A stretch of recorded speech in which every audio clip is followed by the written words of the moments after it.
Welcome to त्रिकुल academy. आज की video में हम शेरशाह के बारे में देखेंगे। शेरशाह इसका शासनकाल 1540 से 1545 तक रहा और ये हुमायूं को हराकर गद्दी पर बैठा था। ठीक है। शेरशाह सूरी 67 वर्षीय की आयु में 1540 में दिल्ली में सूरवंश की स्थापना करी। इसका जन्म 1472 में जौनपुर में हुआ था। इसका बचपन का नाम फरीद था। तो शेरशाह के बचपन का नाम क्या था? शेरशाह के बचपन का नाम फरीद था। शेरशाह के जो पिता थे वह सासाराम के क्या थे? जमींदार थे। उपाधियाँ शेरशाह की निम्न उपाधियाँ हैं, जिनमें शेर खां जो उपाधि है यह बिहार सूबेदार वहार खां लोहानी द्वारा दी गई थी। हजरत आला किसकी उपाधि है? तो हजरत आला शेर खां की उपाधि। शेरशाह ने जो फरीद खां था, इसने शेरशाह की उपाधि कब धारण की? तो 1539 में चौसा के युद्ध के बाद इसने शेरशाह की उपाधि धारण की। इसकी मृत्यु 1545 में कालिंजर अभियान के दौरान उक्का नामक आग्नेय अस्त्र का प्रयोग करते हुए हुई थी। ठीक है। और उस समय कालिंजर का जो शासक कौन था? वह था कीरत सिंह। ठीक है। इसका मकबरा कहाँ बना? तो सासाराम में बना। सासाराम कहाँ पर है? बिहार में। और ये किस कला में बना? तो हिंदी व ईरानी कला का समन्वय है। ठीक है, ये आप देख सकते हैं। प्रमुख युद्ध, शेरशाह द्वारा लड़े गए प्रमुख युद्ध। पहला चंदेरी का युद्ध। चंदेरी का युद्ध 1528 में हुआ था और ये युद्ध मुगलों की ओर से लड़ा था। सेकंड युद्ध 1539 में चौसा का युद्ध लड़ा और यह हुमायूं के खिलाफ था। बिलग्राम या कन्नौज का युद्ध ये 1540 में हुआ हुमायूं के खिलाफ।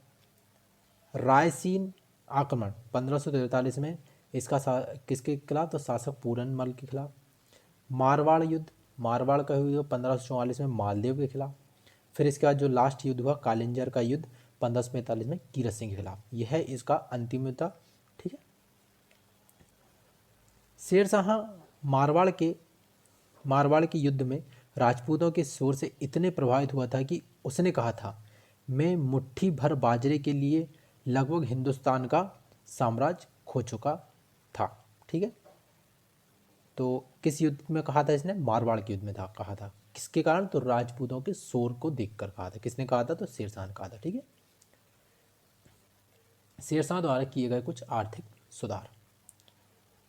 शेरशाह सूरी आर्थिक भू राजस्व सुधारों के लिए जाना जाता है। इसका जो सहायक था वो कौन था? टोडरमल था। टोडरमल जब्ती प्रणाली व अहमद खां था। ठीक है। दो इसके सहायक थे, कौन कौन से? टोडरमल व अहमद खां। सुधार, शेरशाह ने भूमि की माप के लिए 32 अंक वाला सिकंदरी गज व सन की डंडी का प्रयोग किया। तो सिकंदरी गज व सन की डंडी का प्रयोग किसने किया था? शेरशाह ने किया था। कितने अंक वाला था सिकंदरी गज? तो 32 अंक वाला था। ठीक है, ये याद रख सकते हो।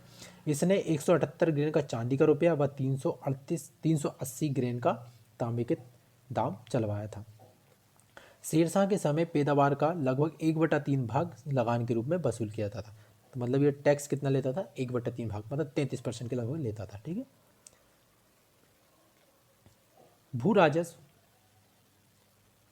भू राजस्व के अधिकार के वेतन हेतु जरीवाना 2.5% भूमि सर्वेक्षण व मुहसिलाना।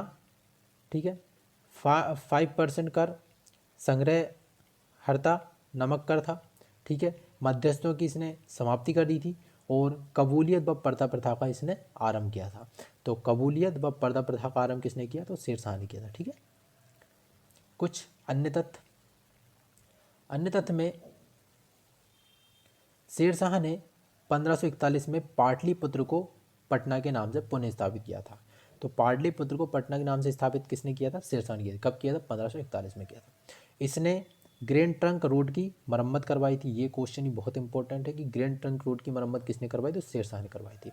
डाक प्रथा का प्रचलन किसने करवाया? तो शेरशाह ने करवाया था। तो ये दो क्वेश्चन बहुत इंपॉर्टेंट है, एक तो ग्रैंड ट्रंक रोड की मरम्मत और दूसरा डाक प्रथा का प्रचलन।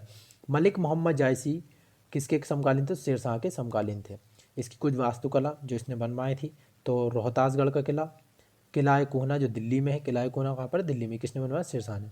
और कन्नौज के पास शेरसूर नगर। 1700 से ज़्यादा सराय का निर्माण इसने करवाया था और हुलिया व दाग प्रथा का प्रचलन करवाया था। किसने? शेरशाह ने। और आगरा में दान का लंगर चलवाया। ठीक है। कीनी ने कहा था कि इस पठान ने अपने 5 वर्षों में जितना कुछ कर डाला उतना मुगल और अंग्रेज भी ना कर सके। किसने कहा था? कीनी ने कहा था। ठीक है।